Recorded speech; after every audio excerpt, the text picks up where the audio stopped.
అన్నా నమస్తే అన్న. ఏం పేరన్నా మీ పేరు? నా పేరు నరసింహగౌడ్. నరసింహగౌడ్. కూకట్పల్లినా? Kukatpally division, Kukatpally proper.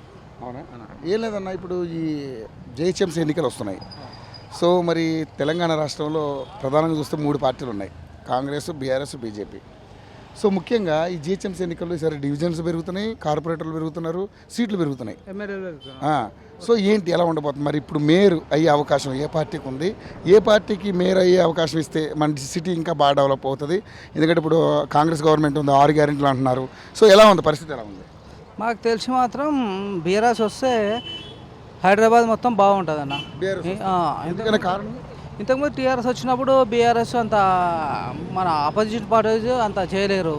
ఇప్పుడు ఉన్న ఎమ్మెల్యేలు కానీ కార్పొరేటర్ కానీ అంత మాకు అంత సపోర్ట్ లేదు, ఏం లేదు. రేవంత్ రెడ్డి అసలు వేస్ట్ మనిషి. ఇక నా నోటికి బూతులు రావద్దు. ఒక సీఎం కాబట్టి నేను స్టడీ పర్పస్ ఎల్ఎల్బి చేసిన, ఐఎమ్ స్టడీ కాబట్టి ఒక సీఎంని తిట్టే అర్హత నాకు వద్దు. రోడ్లు చక్కగా లేవు. ఆడవాళ్ళకు 2000 పెన్షన్ అని చెప్పేసి 4000 అన్నారు. ఎక్కడ పోయినాయి? రాట్లా. కన్యాలక్ష్మి ఎక్కడ పోయింది? కేసీఆర్ ఉన్నప్పుడు 1,16,000 వచ్చినాయి. తులం బంగారం అన్నాడు. తులం బంగారం ఎక్కడ పోయింది? ఎవరికి ఇచ్చిర్రు? ఒక్క మనిషిని చూపించమని చెప్పండి, నేను తలకాయ కోసుకుంటా. ఒక్క మనిషిని, జస్ట్ ఒక్క మనిషిని చూపించి ఇట్లా 200 యూనిట్ల కరెంట్ ఫ్రీ వస్తుందా?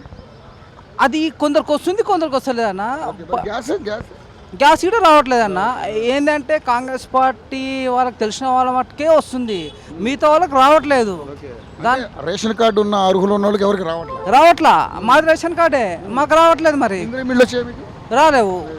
వచ్చిర్రు, సర్వే చేసుకుర్రు, అంత అయిపోయింది. లాస్ట్కి వచ్చినప్పుడు ఇప్పుడు మళ్ళీ 10,000 కట్టమంటారు. ఎక్కడికి 10,000? ఆ 10,000 ఉంటే మేమే 10,000 కట్టి డ్రా తీస్తే డ్రాలో వస్తుందంట 11 లక్షలు ఓన్ హౌస్ అంట. దాంట్లోకి వెళ్ళి సీఎం గారు 5 lakhs డ్రా చేసి 6 lakhs మాకు లోన్ ఇస్తారంట. లోన్ ఈఎంఐ కట్టుకోవాలంట. ఇదొక అప్పుడు చెప్పిన హామీలు ఏంది, ఇప్పుడు చెప్పిన హామీలు ఏందన్న? గ్యాస్కి 400 వేస్తాను, రేసిరానా? ఇంతవరకు సబ్సిడీ ఇంతవరకు వేయలేదు. మరి ఇంకేం చేస్తారు? ఒంటరి మహిళకు 2,500 వేస్తున్నారు, వేసిరా? మహిళలందరికీ 2,500 ఇస్తారన్నారు. అది రెగ్యులర్గా లేదు. ఇంకా ఆసరా పింఛన్ లేదు. ఇంకా ఏం చెప్పండి. మరి కాంగ్రెస్ అంటే ఇప్పుడు పరిపాలన విధంగా బాగాలేదా? ఏమి 100% బాగాలేదన్న. KCR is best. మరి కేసీఆర్ బాగా చేయట్లేదనే కదన్నా ఆయన పక్కన పెట్టి ఈయనకి ఇచ్చారు అవకాశం. అంటే అప్పట్లో ఊర్లో ఉన్న వాళ్ళకు నాలెడ్జ్ లేక అంత చేసారు, ఓట్లు వేసారన్న. గుడ్డిగా నమ్మి ఓట్లు వేసారు. అదే ఊర్లో వాళ్ళకి వెళ్ళి మీరు ఇప్పుడు ఇదే రిపోర్ట్ తీసుకోండి, పచ్చి బూతులు తిడతారా? నేను చెప్పొద్దు. పచ్చి 70 సంవత్సరాల నుంచి 18 years అమ్మాయి వరకు రేవంత్ రెడ్డి అంటే ఎవరు తెలియదు. ఇక్కడ కేసీఆర్ కాదన్నా, ఇప్పుడు 10 ఏళ్ళు బీఆర్ఎస్కి అవకాశం ఇచ్చారు తెలంగాణ వచ్చిన తర్వాత. అప్పుడు 5 ఏళ్ళు కాంగ్రెస్కి ఇచ్చారు. మరి బీజేపీ పరిస్థితి ఏంటని, ఎలా ఉండబోతుంది? బీజేపీ రాదన్న. స్టేట్లో, సెంట్రల్లో రావచ్చు కానీ స్టేట్లో మాత్రం బీజేపీ రాదు. తెలంగాణలో రాదు. తెలంగాణ అసలే రాదు. ఎందుకంటే మరి 8 మంది ఎమ్మెల్యేలు ఉన్నారు, 8 మంది ఎంపీలు ఉన్నారు, ఎమ్మెల్సీలు కూడా ఉన్నారు. మరి ఎందుకు మరి అవకాశం ఉండలేదా? అవకాశం ఉండొచ్చు. కాకపోతే బీజేపీ వస్తే హిందూ ముస్లిం గొడవలని చెప్పేసి పబ్లిక్ అండ్ యూత్ అంతా ఆలోచించి బీజేపీ రాదన్న. ఆ కోణంలో అవకాశం ఎవరంటారు? అవకాశం అసలే రాదు. సో మరి ఇప్పుడు ఎస్ఐఆర్ అని కొత్తగా ఓట్లు తీసేసే కార్యక్రమం వచ్చిందన్న, దొంగ ఓట్లు. ఎలా అనిపిస్తుంది? మంచిదేనా? ఇది 100% ఇది ఒకటి కరెక్ట్ అన్న.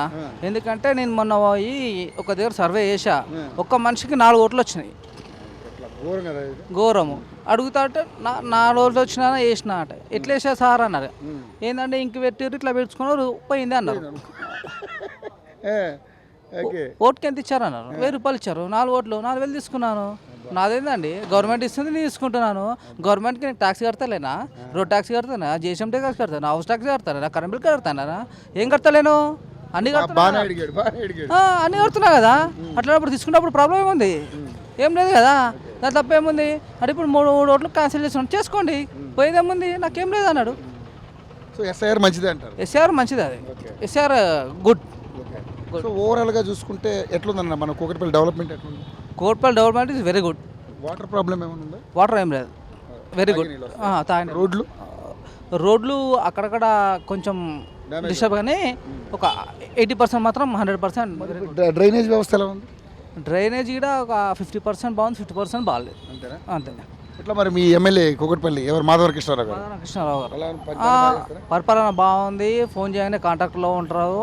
ఎనీ టైం వచ్చినా కానీ ఆయన లేపకుండా అలా పిఏ కాల్ చేస్తాడు.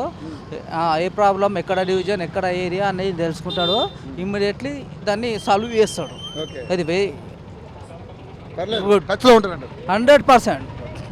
మొత్తానికి అయితే జిహెచ్ఎంసీ ఎన్నికల్లో బీఆర్ఎస్ అంటారు. 100% బీఆర్ఎస్ రావాలి. మేము బీఆర్ఎస్కి మేము కాకుండా మాది కుకట్పల్లి నియోజకవర్గం, షేరింగంపల్లి నియోజకవర్గం కూడా సపోర్ట్ చేస్తాం. మేము బీఆర్ఎస్కి ఓటు వేయండి అని చెప్తాం మేము. 100% అన్నది. సో మరి ఇప్పుడు కవిత ఉంది, కవిత గారు కూడా పార్టీ పెట్టారుగా, మరి ఆవిడ కూడా ట్రై చేస్తున్నారు. ఆమెకి ఏం తెలుసు అని కవిత పార్టీ పెట్టిందనా?